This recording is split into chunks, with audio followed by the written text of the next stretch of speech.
welcome everyone to this episode. I'm pleased to have with me Phil McGilvray from Grandma's Jars. And Phil, in downtown Canberra, I believe. Yes, mate. Down here in Canberra, getting a bit chilly at this time of the year. But yeah, thanks for having me, Alex. Excellent. No, my pleasure. Well, today we're talking about teaching kids about money. Now, over my years as in this ministry and also as a financial planner, people often share with me their concerns about their kids and how they handle money and how kids seem to have endless wants. So it seems like a pretty good topic to talk about and to share with our audience today. So Phil, let's start talking about this and teaching about kids about money. Now, interestingly, I think you were telling me recently you actually did a 3-month Churchill Fellowship specifically on this topic about how you educate kids around the topic of money. That's right? Yes, mate. Yeah, I was fortunate enough to be awarded a Churchill Fellowship in 2018, which gave me the opportunity last year to head to the US, UK, Canada, and a couple of European countries to sort of talk about, to research and observe financial literacy programs. You know, what works and what doesn't work, because clearly what we're doing at the moment isn't working terribly well. So I really needed to look at what is working there. Yeah, well, look, let's talk about this. So what do you think is the big need here? Like, why should we be teaching our kids about money at all? I mean, obviously schools seem to be a bit absent on this topic, but why should we get into it? Why is it so important?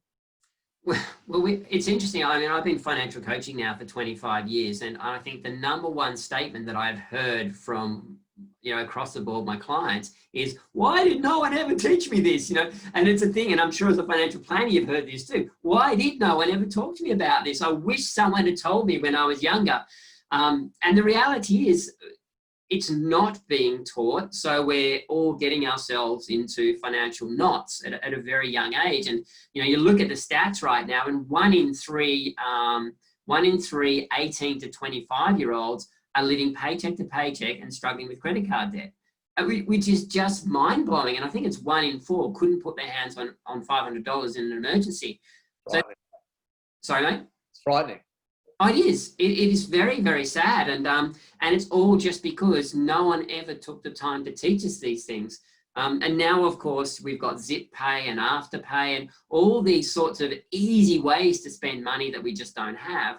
And I think it's so much harder for the younger generations, with money being, almost invisible, to really make good decisions around money. So, yeah, well, you need to be talking about it. Yeah, well, I guess then on that note, what are some of the barriers for parents then to teaching their kids about money? I guess a lot of parents think, yeah, it's a great idea, but, there may be some resistance from the kids. So what are some of the barriers that you'd come across? Well, the first one is I think parents just don't know where to start. Yeah. And again, having not been taught ourselves, I think it's hard to then go, well, I wasn't taught, so how kids? And then we've also got the issue of not only not knowing, but not having confidence, because most parents, certainly in the age group that you and I are in, where we've got either teenagers or younger, and we're looking at going, gosh, I haven't made such I haven't done such a good job of my own finances, so who am I to talk to my kids about money? And what the sad thing is here is that it's not about, hey, do I academically know all these facts about money? Do I necessarily know how tax exactly is calculated or exactly how superannuation works? That's not what we need to be focusing on. What we need to be focusing on is the basic stuff that we do on a day-to-day basis. But certainly not knowing where to start and having a fear that I don't know enough is a big issue. There's also the fear that kids just aren't interested, which is completely wrong, by the way. Kids are very, very interested. What they don't want is a boring lecture on why they should never get themselves into debt, or how tax works. They want to be taught in a way that is real, that is applicable to where they're at in life. Yeah. And also it's got to be fun. It's got to be fun, and immediately relevant to them, so they can go out and apply it today. Yeah.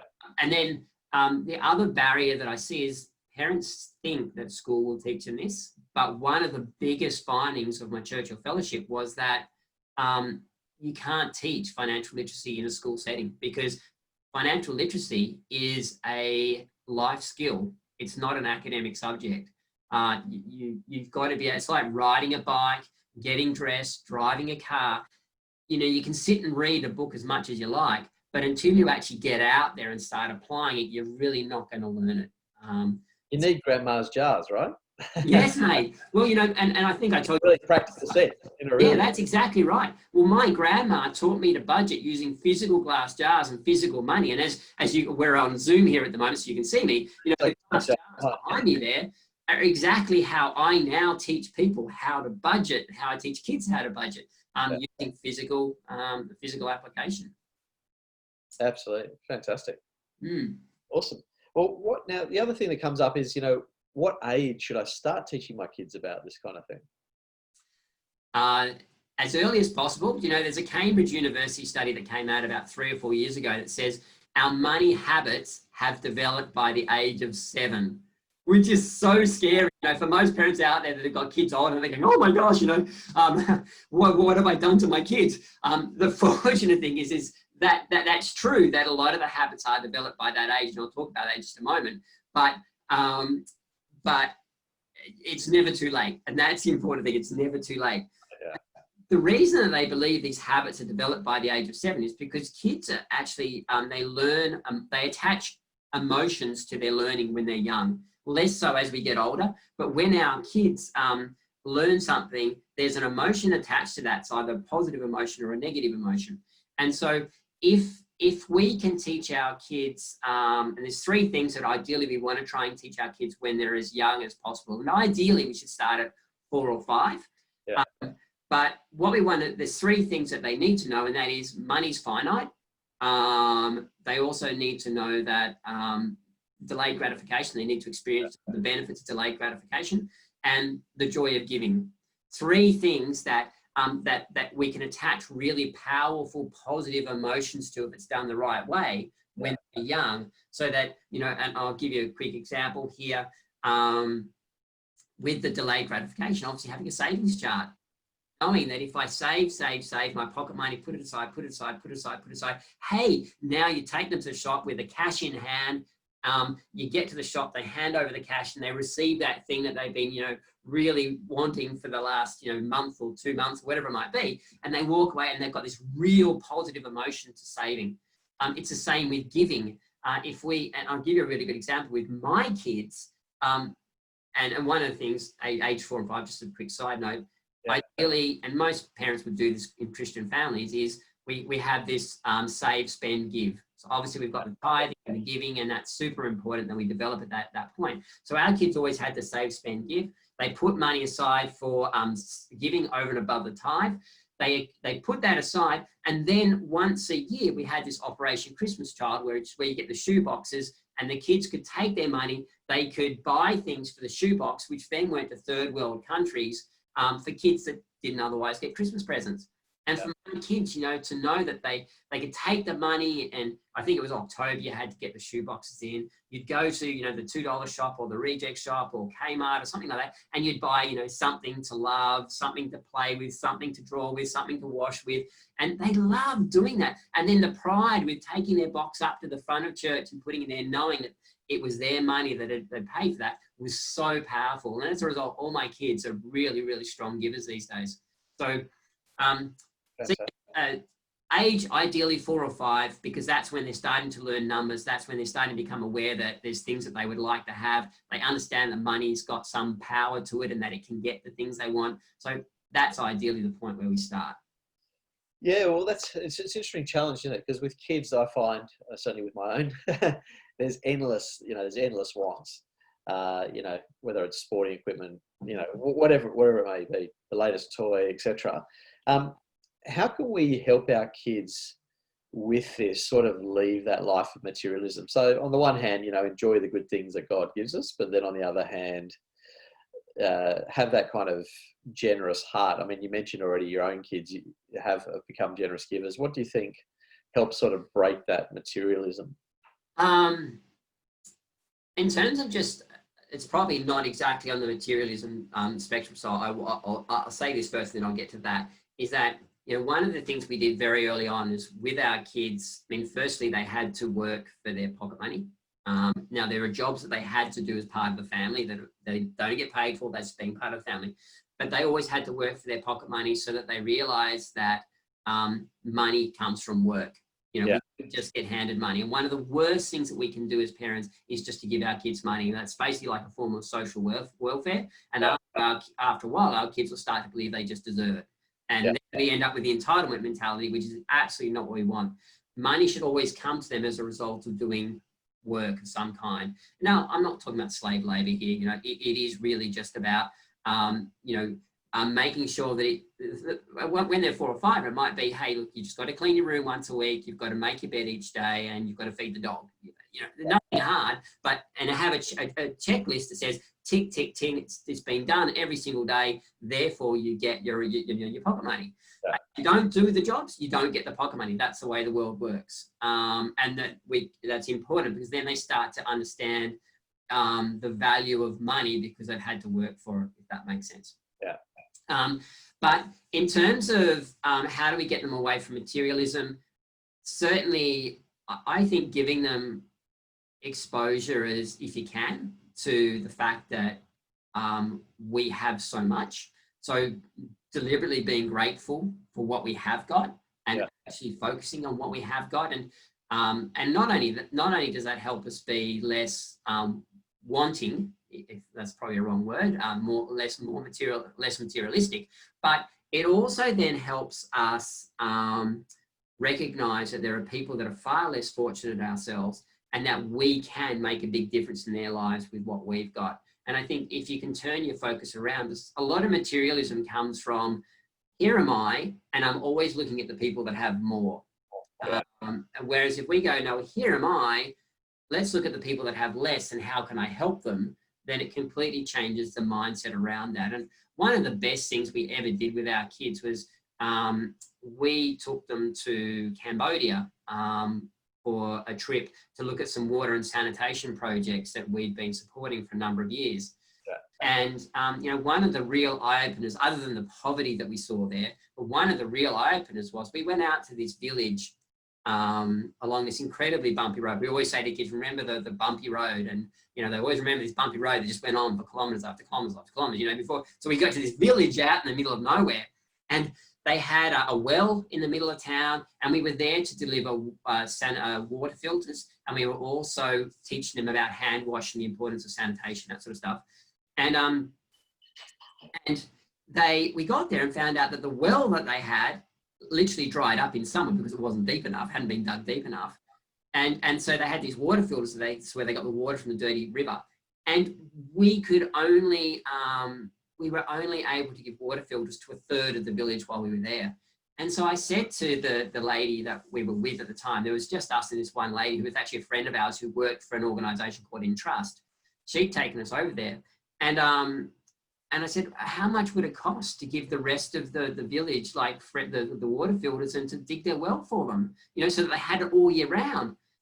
And they came back to us a couple of, sort of about 2 weeks after we'd come home, and they said $4,000 to give, it would have been about another 800 people the water filters, and to give the whole village of $1,500 a well that actually worked.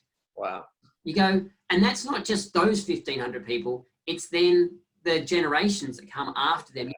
$4,000 to us isn't a lot of, we spend that on, we could easily spend that on coffees, takeaways, bought lunches in a year, yet we've just changed the lives of people. And one of the beautiful things was my kids, having been there and having seen it and having handed out the water filters and played with the kids that were there, they wanted to contribute too.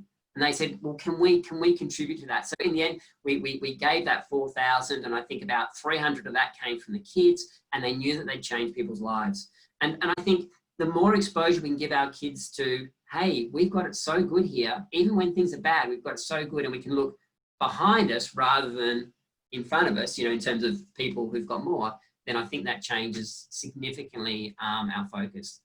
That's brilliant. How old were your kids, by the way, when you did that? Oh, they were sort of, I think from memory, my son was about 10 or 11, and then my two daughters were 13 and 15. Yeah, but it would have been a life-changing experience. Oh, it was for us too. It was for everyone. Yeah, the whole family. Yeah, it was phenomenal, and it was so good to see. And even today, I stepped away from the financial planning industry about 3 years ago, just as I was making more money than I ever imagined I would make. But God called me to go, no, now is the time to leave. You know, you're debt free. You got a bit of savings behind you, not a lot, because I want you to trust me. And so one of the things that I miss at the moment, I know God's going to get me back there, but one of the things I miss at the moment is being able to do that, is being able to just, and we do give generously anyway, but, you know, to be able to give hundreds of thousands of dollars which is what we were able to do back then, would be amazing. And so that's the thing I really missed. And a lot of it is attributable to that experience. Yeah, it's great. And you've reminded me, one of the slogans I like to use is do well, do good. So, you know, to be able to do those things, you know, as you say, $4,000 is not much in the Western world, but to give 800 people clean water is a phenomenal blessing to those people. Oh, incredibly. I think, so as I said, you know, you give your kids those sort of opportunities to learn and they'll be lifelong givers. Awesome. Well, look, to sort of finish off, are there any tips that you would give parents then just to get started on this journey? Yeah, look, absolutely. I think the important thing is just talk about it and share your experiences. You know, we human beings are meant to learn through storytelling. That is, you know, for generations until this modern age where we've got, you know, Google and whatnot to be looking at things, but so much of our learning came through storytelling. And so what we've got to be doing with our kids is actually just sharing with them, you know, what did we do wrong? What do we do right? What can we, and so it's so much more interesting. A learning experience is so much more interesting to our kids when we're actually sharing something that we've done right or we've done wrong, or, you know, we've learned the hard way, because not only does it attach a story, which is going to be more memorable to them, but the focus isn't then on you should. It's on, here's what I did. I made a big mistake. And if I had my chance to do it again, I'd do it differently. And here's how I would do it. I think kids don't like being pointed at. They don't like being, you know, talked at. But if you can share stories and you think about as a parent, if you go through and think about the negative experiences you've had with money and the positive experience you've had with money, and you take the time to then go, okay, well, what are 2 or 3 lessons that I can learn from each of these? Then all of a sudden you've got so much to teach your kids about. Hey, look, you know, kids, I got myself in a credit card debt. It was awful. I just couldn't get myself out. It meant that I couldn't go out with my friends, and I couldn't do this and I couldn't do that because I was always in so much debt. You know, that sort of stuff's going to strike home with the kids. So just talk about it. You know, we got the stupid money taboo in our lives, which I think is absolutely a Satan thing. You know, the Jews, who are incredibly successful with their money, they actually sit around talking about money. They talk about money as a family. They talk about how they can give as a family. They talk about, and they're incredibly successful because it's part of the mealtime conversation, whereas we don't do that today. So I think the more you can talk about it, the better. Yeah, no, brilliant.